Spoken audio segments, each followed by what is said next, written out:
फर्शता। खबरों की शुरुआत बड़ी खबर से करेंगे। आपको बता दें, जम्मू कश्मीर असेंबली में उठा लैंड रिकॉर्ड का मसला। लैंड रिकॉर्ड के तरीकाकार को लेकर उठे सवाल। रिकॉर्ड पर असल मालिक का नाम न होने से पैदा हुआ मसला। स्पीकर ने भी मामले को संगीन बताया। मामले पर खुसूसी कमेटी बनाने की दी सलाह। जावेद राना के बाद सीएम ने भी दिया जवाब।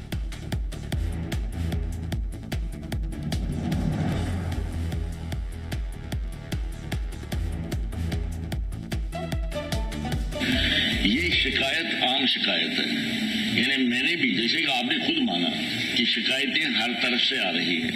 कई देहात से यही आ रहा है कि मेरी जमीन आपके नाम लिखी गई है, आपकी उनके नाम लिखी गई है। ये अक्सर शिकायतें आ रही हैं। अब आप कहते हैं कि जब हमारी नोटिस में आते हैं तो हम इसको रेक्टिफाई करें, कोई रेक्टिफाई नहीं करता है। ये करप्शन की एक बहुत बड़ी समस्या बन गई है, बहुत परेशानी है लोगों में। इसके लिए सरकार को कोई बड़ा कदम उठाना चाहिए। ये आसान मसला नहीं है, लोग बहुत परेशान हैं। अब किसी को अपनी लैंड सेल करनी है, बेचनी है, वो बेच नहीं सकता कि उसका नाम रिकॉर्ड में नहीं है। अब आप रिकॉर्ड को डिजिटलाइज कर रहे हैं, अब एक और कॉम्प्लिकेशन हो जाएगी। यही गलत रिकॉर्ड डिजिटलाइज होगा, फिर कैसे उसको आप अंडू करेंगे? आपने कुछ ऑब्जर्वेशंस रखी हैं तो ये सही है। ऑनरेबल मिनिस्टर ने भी डिपार्टमेंट की तरफ से तस्लीम किया है कि ये एरर फ्री नहीं है। इसमें जगह जगह जो है शिकायतें आती हैं कि ज़मीन उनका है लेकिन रिकॉर्ड पे है, वो दर्ज नहीं होता। डिपार्टमेंट को दो चीज़ों की वाज़िया हिदायत दी गई है। एक, इसमें जल्दबाजी नहीं होनी चाहिए। हम इस चीज के पीछे नहीं है कि हम ये कहें कि हमने 6 महीने में तमाम सिलसिला कंप्लीट किया है। हमें एक्यूरेसी चाहिए। अगर एक्यूरेसी हासिल करने के लिए हमें वक्त थोड़ा और लगे तो हम वो वक्त जो है वो हम ले लेंगे। तो ये मैं अश्योर करना चाहता हूं आपको कि हम गलत रिकॉर्ड जो है उसको डिजिटाइज नहीं होने देंगे। अब जो आपने खदशात जाहिर की, जो आपने सजेशन दिया है, डिपार्टमेंट के साथ बैठ के जरूर हम इसको कंसिडर कर लेंगे और जो भी बेहतरीन तरीका होगा ताकि रिकॉर्ड सही रहे, जिसकी जमीन है उसकी जमीन जो है वो रिकॉर्ड पे आ जाए, वही सही रिकॉर्ड डिजिटाइज हो ताकि कहीं पे गलत रिकॉर्ड जो है वो ना आए। ये मैं आपको और आपके जरिए हाउस को अश्योर करता हूं कि पूरी तरह से जो है डिपार्टमेंट इस पे बाखबर है और हम जल शक्ति डिपार्टमेंट से जुड़े डेली वेजर्स ने जम्मू सिविल सेक्रेटेरिएट का घेराव किया। पुलिस ने बैरिकेडिंग करके डेली वेजर्स को सेक्रेटेरिएट में घुसने से रोका। उमर अब्दुल्ला हुकूमत के खिलाफ जल शक्ति डिपार्टमेंट के डेली वेजर्स ने प्रोटेस्ट मार्च निकाला। डिपार्टमेंट में रेगुलर करने की मांग को लेकर डेली वेजर्स ने चीफ इंजीनियर हेडक्वार्टर से सिविल सेक्रेटेरिएट तक घेराव मार्च निकाला। डेली वेजर्स ने कहा कि उमर अब्दुल्ला की कयादत वाली हुकूमत दूसरे बजट में भी डेली वेजर्स के लिए कुछ नहीं लेकर आई है।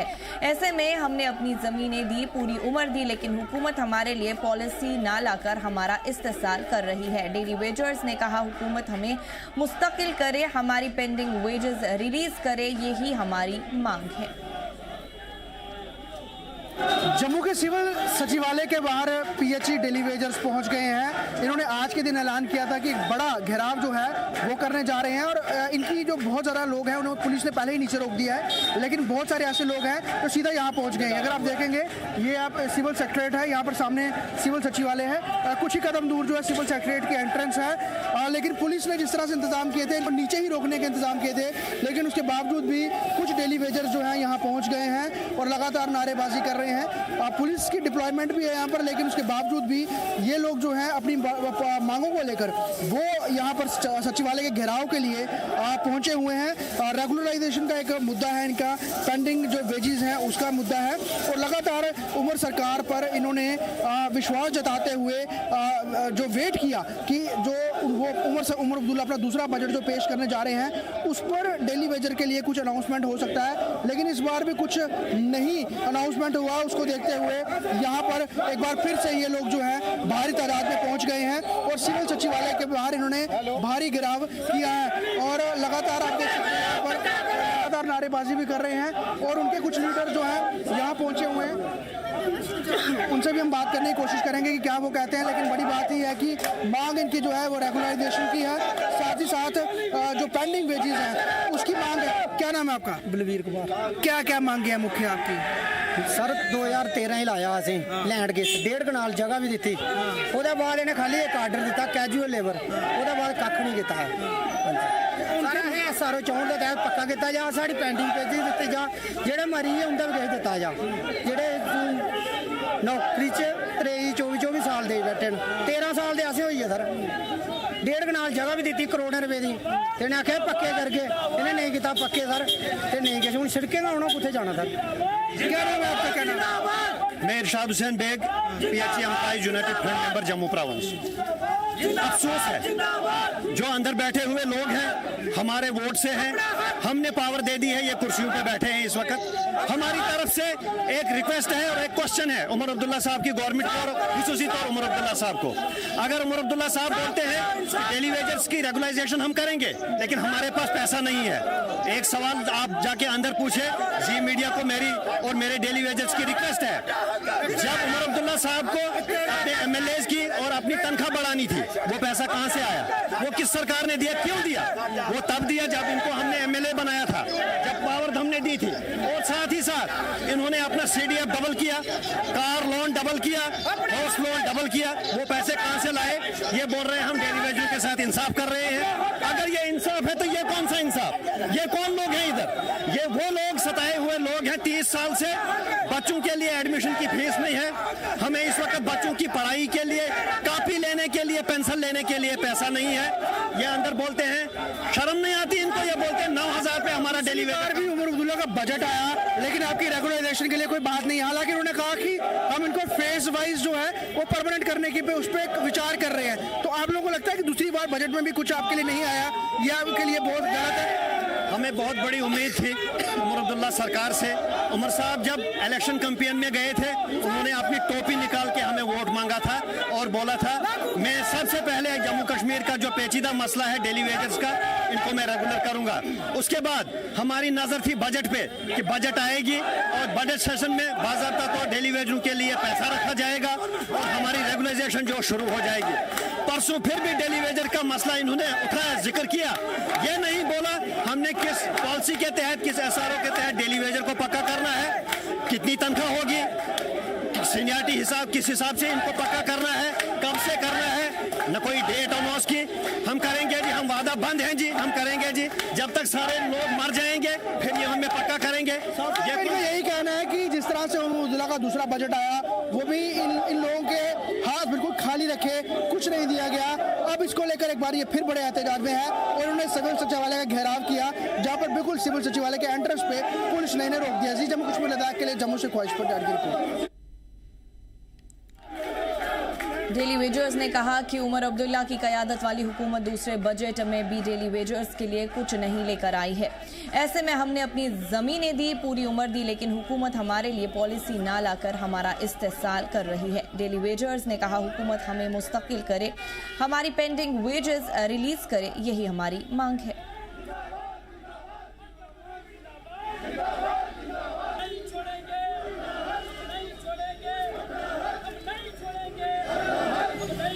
बड़ी खबर से आपको आगाह कर रहे हैं नाजरीन, एक बार आपको फिर बता दें, जल शक्ति डिपार्टमेंट से जुड़े डेली वेजर्स ने जम्मू सिविल सेक्रेटेरिएट का घेराव किया। पुलिस ने बैरिकेडिंग करके डेली वेजर्स को सेक्रेटेरिएट में घुसने से रोका। उमर अब्दुल्ला हुकूमत के खिलाफ जल शक्ति डिपार्टमेंट के डेली वेजर्स ने प्रोटेस्ट मार्च निकाला। डिपार्टमेंट में रेगुलर करने की मांग को लेकर डेली वेजर्स ने चीफ इंजीनियर हेडक्वार्टर्स से सिविल सेक्रेटेरिएट तक घेराव मार्च निकाला। डेली वेजर्स ने कहा कि उमर अब्दुल्ला की क़यादत वाली हुकूमत दूसरे बजट में भी डेली वेजर्स के लिए कुछ नहीं लेकर आई है। ऐसे में हमने अपनी जमीनें दी, पूरी उम्र दी, लेकिन हुकूमत हमारे लिए पॉलिसी ना लाकर हमारा इस्तेसाल कर रही है। डेली वेजर्स ने कहा हुकूमत हमें मुस्तकिल करे, हमारी पेंडिंग वेजेस रिलीज करे, यही हमारी मांग है।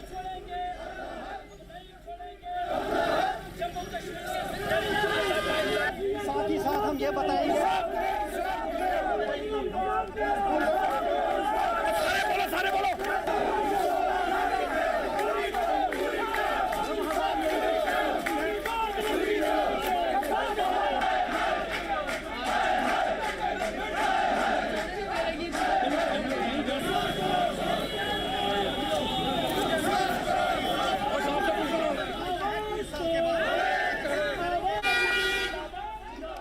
तफसीलात के लिए हमारे साथ हमारे नुमाइंदे ख्वाहिश पतियात जम्मू से जुड़ चुके हैं। ख्वाहिश, जानना चाहेंगे जल शक्ति डिपार्टमेंट के डेली वेजर्स ने जम्मू सिविल सेक्रेटेरिएट का घेराव क्यों किया? वहीं डेली वेजर्स ने अपनी रेगुलराइजेशन की मांग को लेकर कौन से रूट से मार्च निकाला?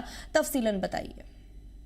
जिसको मैं आपको बता दूं कि ये जो प्रोटेस्ट है ये जल शक्ति विभाग के जो चीफ इंजीनियर है उनके मुख्यालय से लेकर सिविल सेक्रेटेरिएट घेराव के लिए निकला था।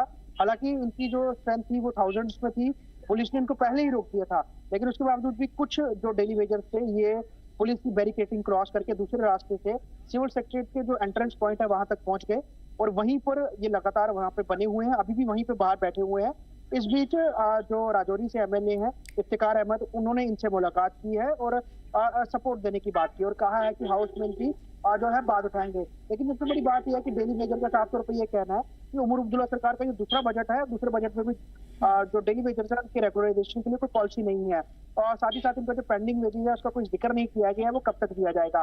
तो पहले से ही ये डिसाइड था कि आज इन्होंने एक बड़ा प्रोटेस्ट करना था और इसको लेकर ये सुबह से ही इकट्ठा होना शुरू हुए थे, जो कि चीफ इंजीनियर है जल शक्ति विभाग के, उनके मुख्यालय पर, और वहां से भी इन्होंने प्रोटेस्ट मार्च निकाला। पुलिस को पहले ही इतला थी, कई जगह जो है बीच में लेयर्स बनाई गई थी ताकि ये सिविल सेक्रेटेरिएट तक ना पहुंच पाए, लेकिन फिर भी इनके कम से कम 50 से 70 लोग जो हैं वो अलग अलग रास्तों से होते हुए सिविल सेक्रेटेरिएट के जो एक एंट्रेंस पॉइंट है वहां तक पहुंच गए थे और वहीं पर लगातार वो प्रोटेस्ट अभी भी कर रहे हैं और अभी भी वहीं पे बैठे जी। डेली वेजर्स ने हुकूमत पर क्या कुछ इल्जाम लगाया है ख्वाहिश, और अपनी मांग क्या कुछ रखी है? देखिए इनको जो है रेगुलराइजेशन की बात थी, वो इनको कमिटमेंट किया गया था कि इनको रेगुलर किया जाएगा और एक तय समय के बाद इनको रेगुलराइज किया जाएगा। 60,000 से ज्यादा जो है डेली वेजर्स हैं अलग अलग महकमों में, लेकिन जो पीएचई के डेली वेजर्स की तादाद भी हजारों में है। बहुत सारे डेली वेजर्स ने अपनी जमीन जो है वो ट्यूबवेल के लिए दी और वो इससे शर्त में दी थी कि जब वो अपनी जमीन दे रहे हैं तो इनको एक परमानेंट जॉब भी मिलेगी। इनको उन लोगों को भी एज ए इन्होंने डेली वेजर ही ट्रीट किया, तो परमानेंट नहीं किया। ऐसे में अभी के समय में इनको 9,000 रुपये इनको जो मंथली जो है तनख्वाह मिलती है और वही वक्त पे नहीं मिलती है। इसका इन लोगों ने हवाला दिया, साफ तौर पे ये भी कहा इतने महंगाई के समय में आप हमें 9,000 रुपये गुजर बसर करने के लिए कह रहे हैं, वही एक टाइम फ्रेम के बाद आप हमें रेगुलराइज करने की बात कर रहे थे तो SRO 520 है, लेकिन उसके तहत अभी तक आपने कुछ नहीं किया है। उमर सरकार का दूसरा बजट भी आ गया तो इसमें भी जो डेली वेजर्स के लिए कुछ नहीं है। हालांकि इसको लेकर सियासत भी काफी हुई और हमने सदन में भी देखा कि डेली वेजर्स की आवाज बीजेपी ने उठाई है। सरकार ने भी कहा इनको फेज वाइज मैनर में परमानेंट किया जाएगा, लेकिन इनका यही कहना था कि आप आश्वासन देते हैं। पिछली बार भी आपने एक कमेटी गठित की थी जिसमें 6 महीने में रिपोर्ट देनी थी, उसकी रिपोर्ट 6 महीने के अभी 1.5 साल बाद भी जो है अभी तक नहीं आई है। तो जब आप अपनी ही बनाई हुई कमेटी की रिपोर्ट तक नहीं पेश कर रहे हैं तो आप डेली वेजर्स को रेगुलराइज करने की क्या बात करेंगे, आप क्या पॉलिसी बनाएंगे? तो इसको लेकर ये गुस्सा एहतजाज था और अभी भी ये एहतजाज जारी है और आगे भी जारी है। जैसा कि आप कह रहे हैं अभी भी ये एहतजाज जारी है, जानना चाहेंगे कितनी तादाद में जो लोग हैं वो सड़कों पर उतर आए हैं, ये एहतजाज कर रहे हैं अभी भी?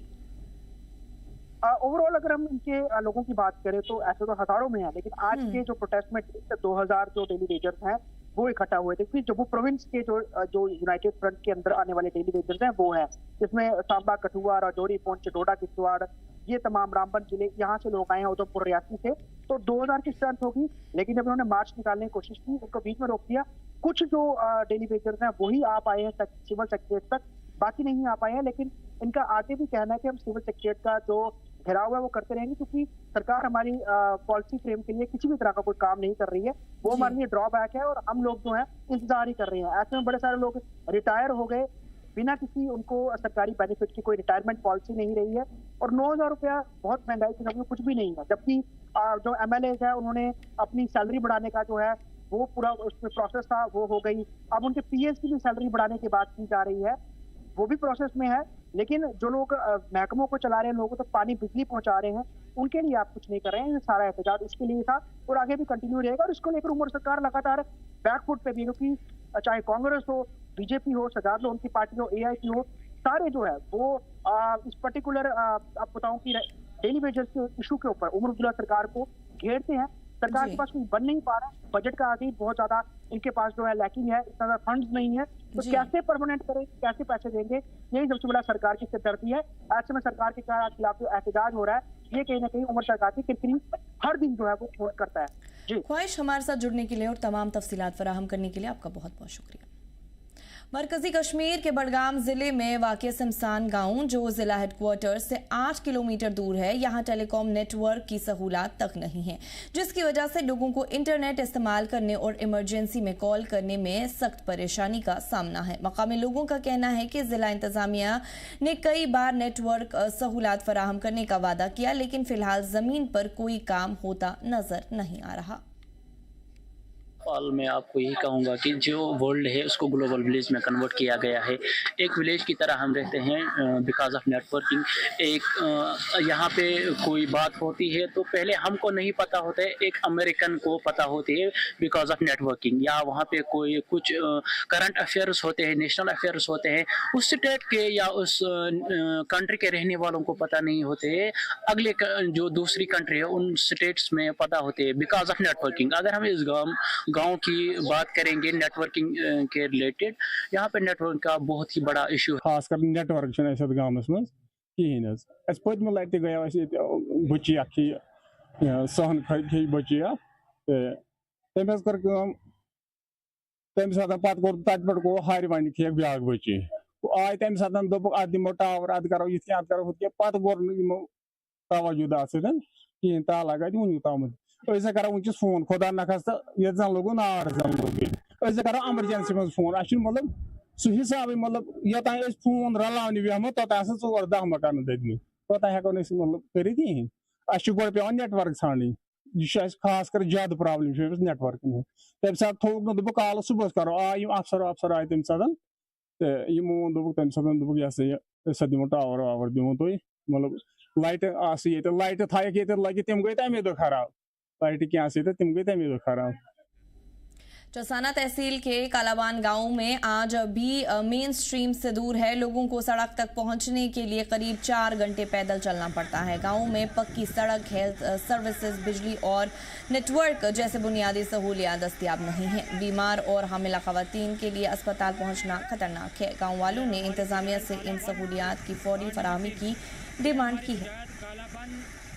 नंबर 3 से उसको अपने घर के नज़दीक ही, जी बिल्कुल घर के नज़दीक अगर मौका पे टीम भेजी जाए, वहाँ पर कम से कम 3-4 केजी खून जो है वो बहकर इसका उधर पड़ा है। जी तो देखा जाए, हमारी गुजारिश है MLA साहब से और गवर्नर साहब से कि इस इलाका के लिए देखा जाए, छोटे छोटे बच्चे जो हैं वो स्कूल में जाने से मजबूर हो चुके हैं। 3-4 बंदों को उसको जख्मी करके अब हमें 11 बजे उसको खाया था, 3 बजे का टाइम है, अब हम गाड़ी में लेकर जा रहे हैं। वो देखो उधर करो कैमरा, वो उठाया है, इतने बंदे हम साथ में जा रहे हैं। हमारी गुजारिश है कि MLA साहब से कि कोई टीम भेजी जाए इन गुलामों के लिए जिनने इसको लड़के को काटा है, और हम ज़्यादा कुछ ना कहेंगे क्योंकि अभी 3 बजे का टाइम हो चुका है। सही बात है सर। यहाँ पे हमारी गुजारिश है कि ना हमारे साथ कोई MLA है, ना कोई मेंबर सरपंच है, ना बोलने वाला कुछ है, ना रोड की सहूलत है। और ये नाला है जो बहुत बड़ी प्रॉब्लम आ रही है हमें सबसे ज्यादा। ये कौन सी पंचायत है? ये कालाबन की पंचायत है, बना भी कालाबन की, वार्ड नंबर 3 है सर। वार्ड नंबर 3 है। ठीक है। तो देखा जाए ये नाला है और ये जंगल है, इसमें हमें किसी चीज की सहूलत नहीं है। सही बात है। तो हमारी गुजारिश रहेगी, मियां अल्ताफ साहब से हमारी गुजारिश रहेगी, जब सुंगड़ी में पहुंचे लोगों ने वादा किया कि हम वोट देंगे, हमने खरशीर साहब को जिताया, अभी 2 साल होने वाले हैं, हमें कुछ नहीं मिला। हमारी गुजारिश है, हम हाथ बांध कर गुजारिश करेंगे MLA साहब से। पुलवामा पुलिस ने नौजवानों की शराकतदारी और सेहतमंद जिंदगी को फरोग देने के लिए बास्केटबॉल टूर्नामेंट मुनक्किद किया। टूर्नामेंट का इफ्तिताह SSP पुलवामा तनुश्री ने स्पोर्ट्स स्टेडियम में किया, जिसमें ASP, DP, DSP और दीगर सीनियर पुलिस ऑफिसर्स भी मौजूद थे। अफसरान ने कहा कि खेल नौजवान में नज़्म-ओ-ज़ब्त, टीम वर्क और पॉजिटिव एंगेजमेंट बढ़ाने के साथ साथ समाजी बुराइयों से दूर रखने में मदद करता है। पहले दिन खिलाड़ियों ने जोश और हुनर का मुजाहिरा किया, जिसका नाजरीन और अफसरान ने लुत्फ उठाया।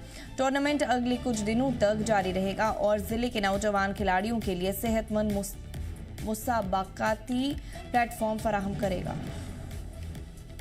पहले तो मैं I would like to thank the police of J&K for giving us the opportunity, for not letting us down. Like बहुत से लोग होते हैं जिनकी मतलब सोच होती है कि girls are not that much sufficient to play the games that are played by boys. मतलब उनको लगता है कि लड़के उनमें जेंडर इक्वालिटी नहीं करते, बट हम लोग को अपॉर्चुनिटी दी, हम लोगों ने खेला और हम लोगों ने अपना बेस्ट दिया। सबको पता है कि आज ड्रग अब्यूज में ज़्यादा मुब्तला है, बॉयज़ भी गर्ल्स भी, तो उससे बेहतर है कि हम स्पोर्ट्स में पार्टिसिपेट करें, हम भी यहाँ आए और पार्टिसिपेट करें, हम भी यहाँ पे खेलें।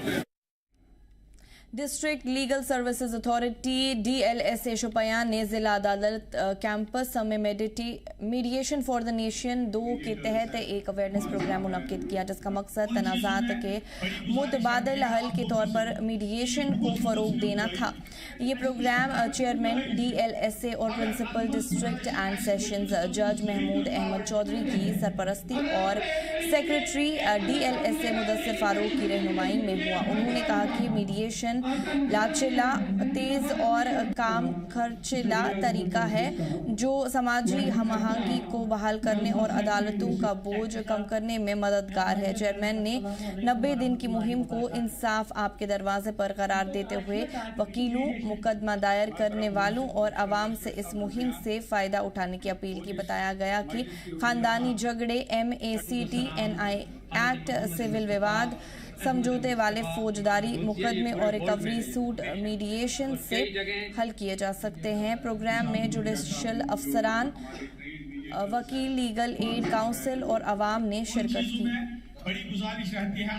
रखा था ये मीडिएशन 2 के हवाले से था और मीडिएशन 2 के बारे में हमने यहाँ पे जितने भी लोग आए हुए हैं, लिटिगेंट हैं, वकला साहिबान हैं, ये ट्रेंड मीडिएटर हैं और हमारे जुडिशल ऑफिसर हैं, इन सब के मीडिएशन 2 के हवाले से हमने इनको बताया कि मीडिएशन 2 का मतलब क्या है और ये मीडिएशन 2 जो है ये पहले मीडिएशन से कैसे डिफरेंट है।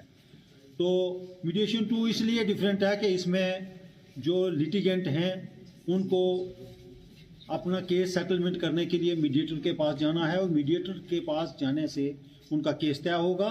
और मीडिएटर जो पहले ऐसा नहीं था कि मीडिएटर अनसक्सेसफुल में भी उसको कोई रिम्यूनरेशन मिलेगी, फ़ी मिलेगी। अब मीडिएशन 2 के हवाले से ये है कि उनको 3 सीटिंग अगर वो करेंगे मीडिएशन में और अगर वो अनसक्सेसफुल रहेगी तो उनको 2500 रुपया मिलेगा, मगर उसके लिए उनको कोशिशें करनी है और मीडिएशन सक्सेसफुल में उनको 5000 मिलेगा। मीडिएशन यानी सालिसी 2.0 इसमें रखा गया है। इसमें है कि अदालत, रवाजी जो अदालत है जिसमें हमारा इसमें एक और अदालत जिसको बोलते हैं ADR, अल्टरनेटिव डिस्प्यूट रेजोल्यूशन जिसमें होता है, इसमें मुतबादिल कोर्ट रवाजी जिसमें एविडेंस होता है, गवाह होते हैं, इसमें वो सारा कुछ नहीं होता। इसमें कोर्ट में अपॉइंट किए होते हैं मीडिएटर जो सालिस होता है। इसमें जो लिटिगेंट होता है वो खुद ही वकील भी होता है, जज भी होता है, अपना मौक़िफ़ सालिसत के पास, मीडिएटर के पास रखता है। तो जब वो सेटिस्फाई होते हैं दोनों सिरे तो वो लिखवाते हैं, आपस में राजीनामा कराते हैं, तो वो राजीनामा अदालत में पेश होता है जहाँ पे उनका केस होता है। इमाम खुमैनी मेमोरियल ट्रस्ट करगिल की तरफ से करगिल खास में यौमुल्लाह के मौके पर जुलूस निकाला गया, जिसमें हज़ारों मर्द और ख़वातीनों ने हिस्सा लिया। लोग हाथ में सुप्रीम लीडर आयतुल्लाह खुमैनी के प्ले कार्ड और ईरान के परचम लेकर थे। इस दौरान तराना और कसीदा पढ़ते नजर आए। जुलूस चंगराहा बाजार से होता हुआ इस्लामिया स्कूल चौक और हुसैनी पार्क में ख़त्म हुआ। उलेमा ने इस्लामिक रेवोल्यूशन और इस दिन की अहमियत पर रोशनी डाली। यौमुल्लाह ये एक ऐसा दिन नहीं है जहाँ पे सिर्फ ईरान को फतह हुई है, ये वो दिन है जहाँ पे ईमान की और सारे ममालिक मुसलमानों की फतह हुई है। जैसे कि यौमुल्लाह के दिन सिर्फ मर्दों का नहीं बल्कि औरतों का बहुत ही बड़ा किरदार रहा है। वो औरतें जो अपने बच्चों को जंग के लिए भेजती थी और हिजाब पहन के वो सड़कों पे निकलती थी कि ये बताने के लिए कि ये इस्लाम अकेला नहीं है जहाँ पे सिर्फ मर्दों का ये चलता है, रोल चलता है। 22 बहमन न सिर्फ ईरान कौम की फतह का दिन है, उस दिन ईरान की फतह के साथ साथ ईमान की फतह, अवाम की बेदारी और इलाही नुसरत का दिन है। उस दिन पूरी दुनिया ने देखा कि ताकत सिर्फ टैंकों में नहीं बल्कि ईमान में होती है। इमाम खुमैनी किसी सुपर पावर से नहीं डरते थे। जुल्म और ये बर्बरियत और ये जो सफाकियत दुनिया में चल रही है, तो क्या हमारे इमाम, क्या हमारे मासूम इस जुल्म के खिलाफ खामोश रहते? क्या उनको इस दुनिया के जुल्म से कोई लेना देना न होता? दुनिया के दीगर मुकामात की तरह आज करगिल खास में भी माइनस टेम्परेचर में जमहूरियत इस्लामी ईरान की 47वीं सालगिरह आज यहाँ पे मनाई जा रही है। इमाम खुमैनी मेमोरियल ट्रस्ट करगिल के बैनर तले आज करगिल के मेन टाउन में यौमुल्लाह के हवाले से जुलूसों का एहतमाम किया जा रहा है। ये जुलूस कारगिल के जामिया मस्जिद से होते हुए यहाँ पे इस वक्त इस्लामिया स्कूल से चौक से होते हुए करगिल के हुसैनी पार्क में एहतिताम पजीर होंगे। इस वक्त आपको मैं दिखाता चलूं कि हजारों की तादाद में जो मोमिनीन है वो इस वक्त यहाँ पे नजर आ रहे हैं और लोगों के हाथों में सुप्रीम लीडर आयतुल्लाह खामेनी के जो प्ले कार्ड्स है वो उनके हाथों में है और लोग इस वक्त जो है बुलंद आवाज में मनकबत ख्वानी नात ख्वानी करते हुए यहाँ पे नजर आ रहे हैं। आपको दिखा दें कि इस वक्त एक लंबी कतार जो है यहाँ पे हजारों की तादाद में जो मोमिनीन है, जो मर्द और जन है, वो दोनों इस वक्त जो है इमाम खामेनी मेमोरियल ट्रस्ट करगिल के बैनर तले जो है करगिल के मेन बाजार में जो है 47वीं जो Islamic Republic day of Iran जो है उससे यहाँ पे आज सेलिब्रेट किया जा रहा है, जिसके लिए दूर दराज इलाकों से करगिल के मुख्तलिफ इलाकों से जो लोग हैं इस वक्त हुजूम की शक्ल में करगिल के मेन बाजार से होते हुए करगिल के हुसैनी पार्क में ये जो जुलूस का सिलसिला है वो यहाँ पे एहतिताम पजीर होगा और कहीं न कहीं आज के दिन के हवाले से जो यौमुल्लाह का जो सिलसिला है उसे करगिल खास में यहाँ पे सेलिब्रेट किया जा रहा है, मनाया जा रहा है। मैं फिरोज खान, जी मीडिया के लिए लद्दाख से। बडगाम के मिरगुंड में जामिया बाबुल इल्म में रविवार को the Islamic revolution of Iran a legacy of resistance and spiritual revival नाम से एक सेमिनार मुनक्किद किया गया। ये प्रोग्राम बड़े समाजी मजहबी इदारे अंजुमाने शराय शिया और इसके उलेमा आगा सईद हसन अल मौसवी अल सफ़ी की रहनुमाई में हुआ। सेमिनार में इस्लामिक स्कॉलर्स, एकेडमिक्स, तलबा और कम्युनिटी के मेंबर शामिल हुए, जिन्होंने 1979 की ईरानी इनकलाब के तारीखी और असरी अहमियत पर डिस्कशन की। आगा सईद ने बताया कि ये प्रोग्राम सिर्फ तारीखी जायज़ा नहीं बल्कि इनकलाब के बुनियादी उसूल, एंटी इम्पीरियलिज्म और इस्लामी फिक पर मबनी हुकूमत मॉडल का गहरा मुतल्ला था। उन्होंने कहा कि ईरानी इनकलाब ने दिखाया कि ईमान और इज्तिमाई इरादे की ताकत आलमी दबदबे के सामने भी असरदार है। मिल्लत ईरान वली अमर मुस्लिमीन के खिदमत में 47वीं सालगिरह का हदिया तबरीक अर्ज करता हूँ। आज का दिन आलम के लिए खुशी का दिन है। जो इनकलाब इंसाफ के लिए और अदल के लिए पैदा हुआ है, आलम इंसानियत को अदल इंसाफ के साथ पूरे आलम को अदल मुमकिन हो, इंसाफ मुमकिन हो। तो ये इसीलिए वजूद में आया है ताकि दुनिया में अदल और इंसाफ कायम हो सके।